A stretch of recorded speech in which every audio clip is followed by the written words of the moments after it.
Qual o modelo de gestão das empresas do futuro? Se você for ver, as empresas começaram a se organizar no Fordismo e a partir daí evoluíram para o Toyotismo, que é um modelo hoje criado pela Toyota que inspira o modelo Lean das empresas mais modernas. Mas o visionário empreendedor Elon Musk vem criando um novo estilo de gestão.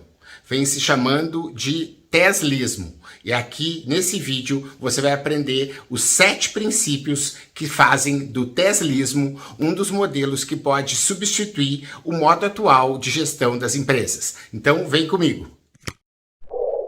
Marcelo Pimenta aqui, passando para contar para vocês que o ITD, o Instituto de Transformação Digital, vem fazendo uma jornada da liderança. E nessa jornada eu fui convidado para falar sobre modelos ágeis. E eu trouxe para uma aula especial do ITD um novo conceito, o modelo Tesla. De que maneira esse novo modelo de gestão pode estar inspirando as empresas do futuro. E você vai assistir agora um trecho dessa aula em que eu falo sobre os 7 princípios do Teslismo. Então, lápis e papel na mão e já te inscreve aqui no canal, ativa as notificações que você sabe, se você está querendo saber as novidades sobre gestão, sobre inovação, sobre criatividade, você tem que se inscrever aqui no canal e espalhar esse conteúdo para que a gente possa estar criando essa comunidade de inovadores cada vez maior. Então, vamos lá saber os 7 princípios do Teslismo. E aí você tem nas organizações ágeis uma série de conceitos que vêm sendo usados pelas empresas mais inovadoras do mundo, que entregam de fato aquilo que elas prometem. Esses princípios básicos das ferramentas, dos processos, dos rituais, da forma como você pode estar fazendo com que a sua empresa tenha essa agilidade. Mas para essa aula de hoje, eu trouxe para vocês um conceito inédito no Brasil, chamado Os 7 Princípios do Teslismo, que tem a ver com esse livro, do Toyotismo ao Teslismo, as estratégias disruptivas de Elon Musk. Vamos entender um pouquinho mais sobre o que isso significa. E a gente vai ver agora um vídeo que mostra um pouco sobre a contemporaneidade, a gente pode dizer assim, dos métodos ágeis. Então, vejam só, um pit stop, né, de 1950, de Indianápolis, em que você vai ter a visão, né, de você poder estar visualizando o processo de troca de pneus, uma corrida de Fórmula 1. But Holland comes in for a pit stop. Time to refuel and change tires. Lou Moore himself changes the tires. Only 4 crew members, including the driver, are allowed to work on the car. It's a tense time. Holland stays in his seat, anxious to get away. Let's watch.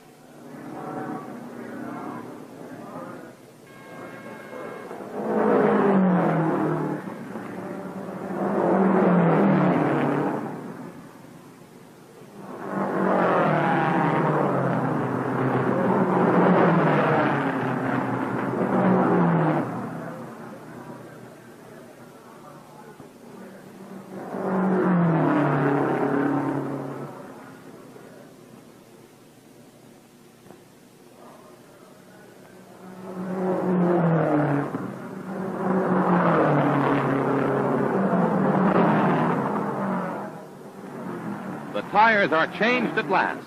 A crewman polishes the windshield as Holland moves away just 67 seconds after he stopped. O consumidor mudou.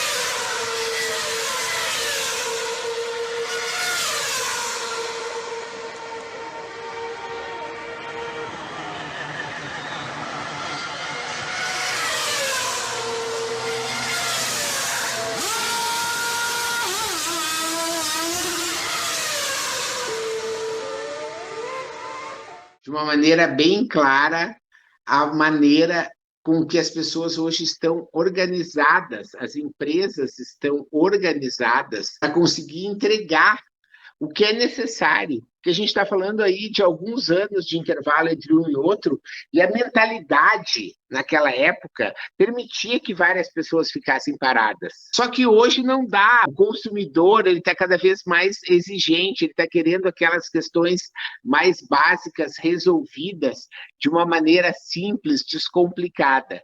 E é isso que a gente precisa entender como organizações ágeis. Existem métodos que você pode estar utilizando para fazer com que você possa estar entregando para o seu cliente aquilo que ele está desejando. Se a gente está falando de organizações ágeis, de organizações aí 4.0, 5.0, esses números eles vão mostrando uma necessidade de atualização e a gente vai conhecer como uma empresa, como a Tesla, que é liderada pelo Elon Musk, vem utilizando alguns princípios que podem nos inspirar. E a gente vai, então, conhecer cada um deles e anota aí para ver como eles podem te inspirar. Olha só, hipermanufatura.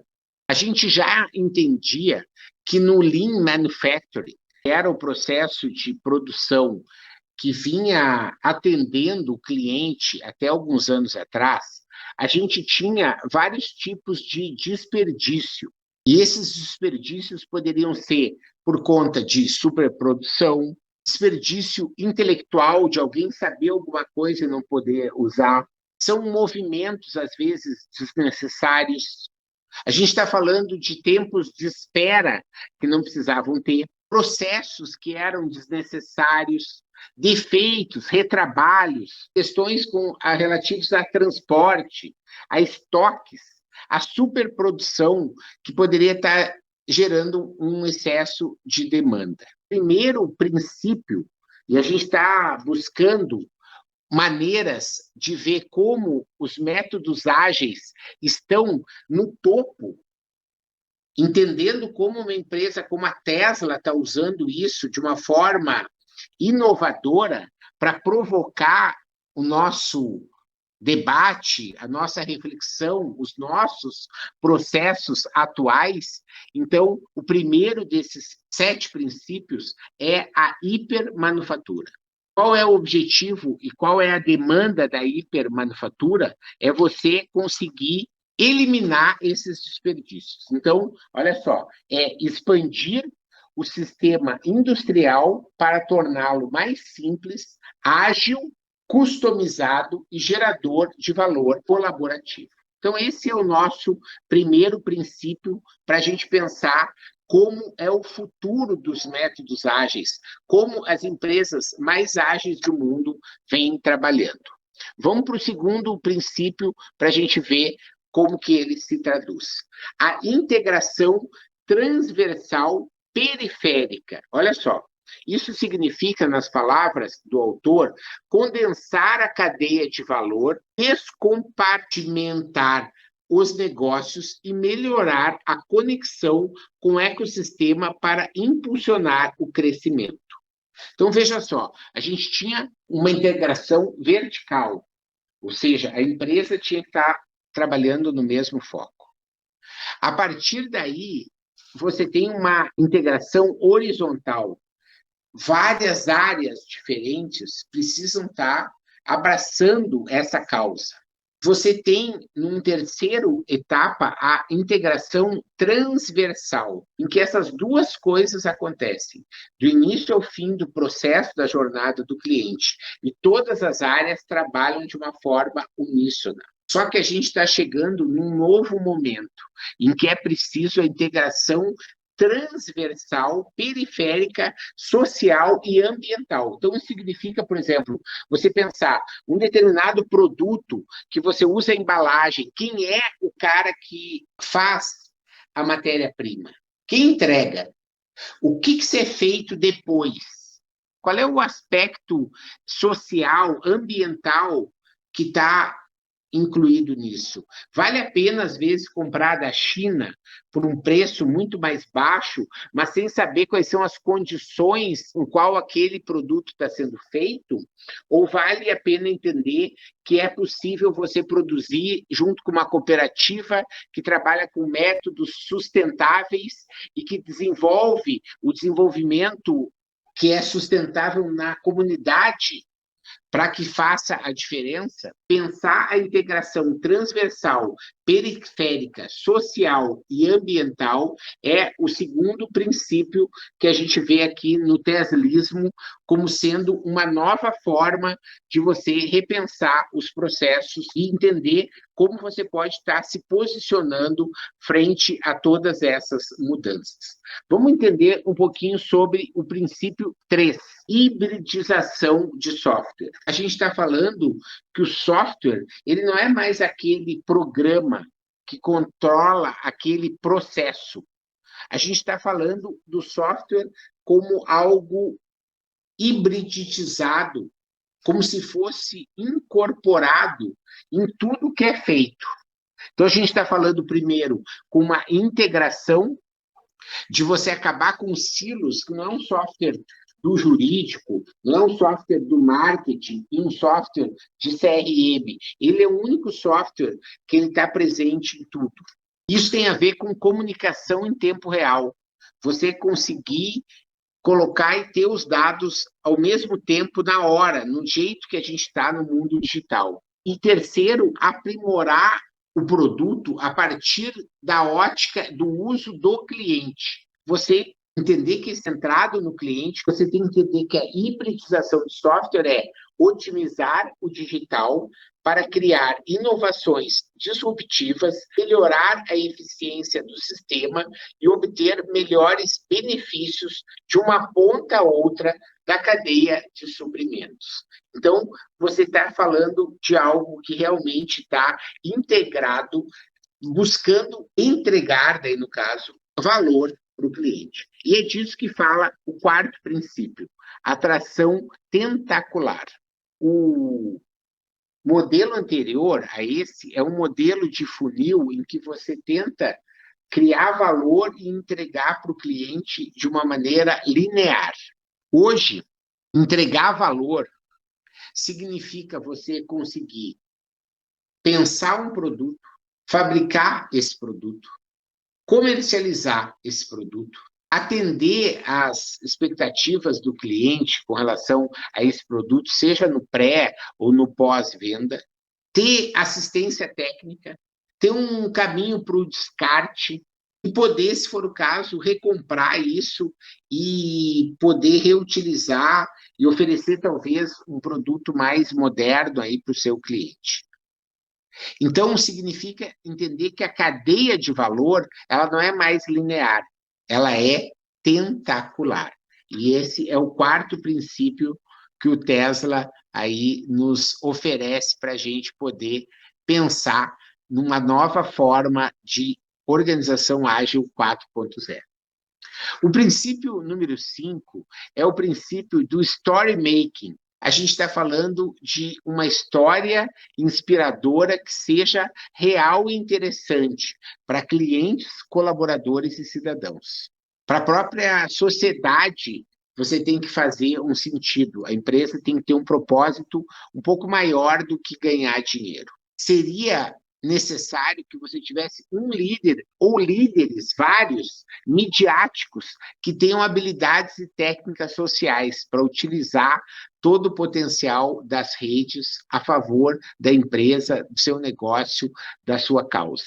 E ter uma visão global, transsetorial, alinhada às tendências. A ideia é sempre que você possa ter com a sua empresa, ela está alinhada à tendência da sustentabilidade, alinhada à tendência da longevidade, ela está alinhada à tendência da inteligência artificial. Então, o seu story making, ele significa não só construir a história, mas conseguir agir para fazer a coisa acontecer. Esse é o quinto princípio para a gente poder trabalhar. E a gente entra na jornada aí de transformação do líder Aqui vem um conceito de liderança startup. Num primeiro momento, ele é um treinador e um desbravador e tem a visão, então isso era suficiente num primeiro momento. E aí a gente passa para um segundo momento.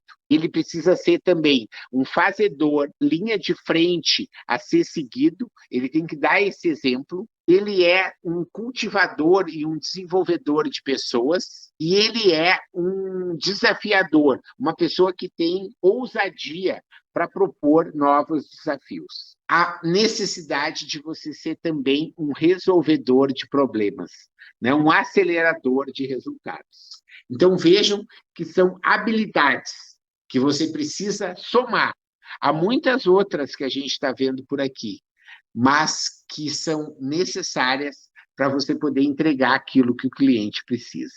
Por fim, a gente está falando de um novo jeito de aprendizado, no aprendizado humano e de máquina centrado no cliente. Isso significa usar a inteligência artificial como alavanca. Inteligência artificial é algo que você vai ver aqui, aplicações da inteligência artificial, desde datas comemorativas até segmentos específicos, e ela está transformando a produtividade, a criatividade, todos os negócios, você precisa usar ela como alavanca. A segunda questão é o lifelong learning, você entender que você nunca está pronto, você está sempre lá em transformação, em desenvolvimento, e deve estar provocando isso. A terceira questão do aprendizado de humano e de máquina é você criar ambientes que sejam propícios para aprender, em que você diz, olha que legal, aqui a gente aprende de uma forma super bacana, e isso é agradável. Funciona como um laboratório em que eu posso experimentar. Por fim, você tem no aprendizado humano e de máquina, nesse princípio, a segurança psicológica para testar e aprender. Né? Porque a segurança psicológica é algo que às vezes falta. A coragem para você poder botar aquela ideia disruptiva para fora, para você falar aquilo que parecia ridículo, né? Para você poder expressar sua opinião, dizer, olha, eu entendo que está todo mundo achando que vai dar certo, mas eu queria só mostrar aqui que tem um aspecto que talvez vocês não tenham visto, que pode ajudar. Mas às vezes você não tem essa coragem, você não tem esse ambiente, essa segurança psicológica, e isso é fundamental no sétimo princípio. Todos esses princípios, para a gente entender essa provocação, que eu acredito que ela serve para inspirar, para que a gente possa refletir, eles podem estar sendo organizados de uma outra maneira, como vocês estão vendo aí na tela, em que você coloca eles de uma maneira organizada, em que coloca o aprendizado humano e de máquina no centro. A partir daí, você tem essa relação com a hibridização de software, a hipermanufatura, a liderança startup, como sendo um segundo nível de proteção, de capacidade para que você possa estar entregando e atendendo aquilo que no centro você colocou. E, por fim, você tem a tração tentacular, a integração transversal periférica e o story making como formas de você externalizar, de relacionar diretamente com o cliente, mais para a porta, para fora, como a gente estava conversando por aqui, para fazer com que ele possa estar comprando a sua ideia, sendo alguém que não só consome, mas defende a sua marca. Se todos esses princípios estão 100% corretos, pouco me interessa nesse momento, mas eu acho que eles servem de base para a gente poder refletir, para a gente poder discutir, para a gente poder imaginar negócios cada vez mais inovadores. Bacana, né? Muito inspirador. E se você quer estar mais próximo a mim, que eu possa conhecer o seu negócio, te mostrar como esse tipo de estratégia pode ser afetada na sua empresa, eu te convido a conhecer a Liga dos Inovadores. Aqui está o link, você vai ver lá as condições para você estar junto comigo, construindo um negócio inovador com as minhas mentorias diretas, além de super aulas, além de uma trilha que a gente criou que está incrível. Então, espero lá.